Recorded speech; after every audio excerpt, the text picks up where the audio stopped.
안녕하세요, 인증요정이에요. 항상 헷갈려 하시는 게 어떤 인증을 받아야 하는가에 대해서 제가 조금 더 쉽고 빠르게 알려드릴게요. 보통 인증을 내가 받아야 한다라고 생각을 하시면 라디오에서 광고 많이 나오죠.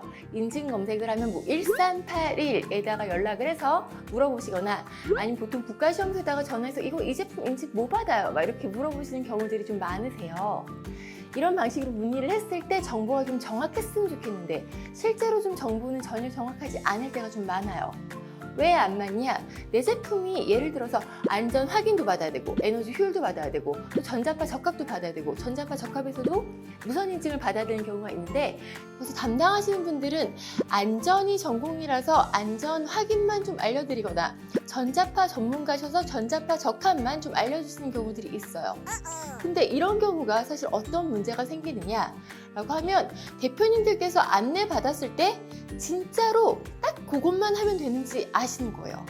그러면 내가 국가기관에다가 물어봤는데 이것만 받으라고 했으니까 라고 생각하고 정말 딱 그것만 받았다가 전환법 경찰한테 걸려서 저를 찾아오시는 경우들이 있어요. 그럴 땐 조금 사실 좀 난감한데요.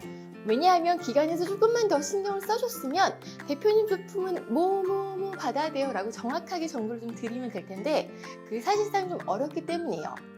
자, 그러면 우리는 이 문제점을 어떻게 해결을 해야 하냐? 우리가 알아서 찾아봐야 돼요. 이렇게 찾아볼 수 있는 검색 사이트 중에서 가장 좋은 3가지 사이트를 제가 알려드릴게요.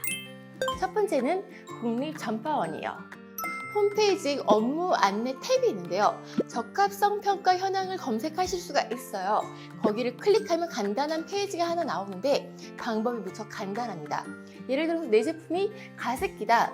그럼 가습기를 인증받고 판매를 하고 싶으면 기간은 뭐 한 1년 정도로 설정을 해 놓으시고 가습기 이렇게 쓰시면 돼요. 그러면 이전에 받았던 인증들이 모두 다 정보가 나오게 되거든요. 이걸 보면은 내 제품 안전 확인 받아야 되는구나 아니구나 라는 거를 확인하실 수가 있어요. 두 번째로는 제품 안전 정보센터라는 곳이에요. 사이트에 정보 공개 탭에 들어가신 다음에 인증 정보를 검색하실 수가 있어요. 예를 들어서 가습기라고 검색을 하시면 마찬가지로 그 이전에 인증받은 것들이 쫙 나오게 돼요.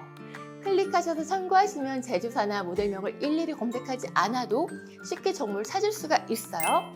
세 번째로는 우리가 에너지 효율을 인증받아야 되는 전자제품들도 있거든요. 그때에는 이거 인증받아야 되는지 아닌지 모르겠어 라고 그냥 넘어가지 마시고 에너지관리공단에 들어가셔서 검색을 해보시면 아까 찾았던 가습기를 다시 한번 검색을 해볼 텐데요. 가습기는 에너지 효율의 대상이 아니라는 걸 확인하실 수가 있어요. 하지만 예를 들어서 공기청정기 같은 제품을 검색해보면 공기청정기는 대상이기 때문에 제품에 대해서 인증을 받으실 때 꼭 빼놓지 않고 이쪽 사이트에서도 혹시 내 제품이 에너지 효율의 대상인가 아닌가를 확인해 보시면 좋아요. 이렇게 총 3가지의 유용한 사이트를 안내를 드렸는데요. 이런 사이트를 참고하시면 어떤 인증을 받아야 하는지 거의 정확하게 아실 수가 있어요. 이상 인증요정이었습니다. 행복하세요.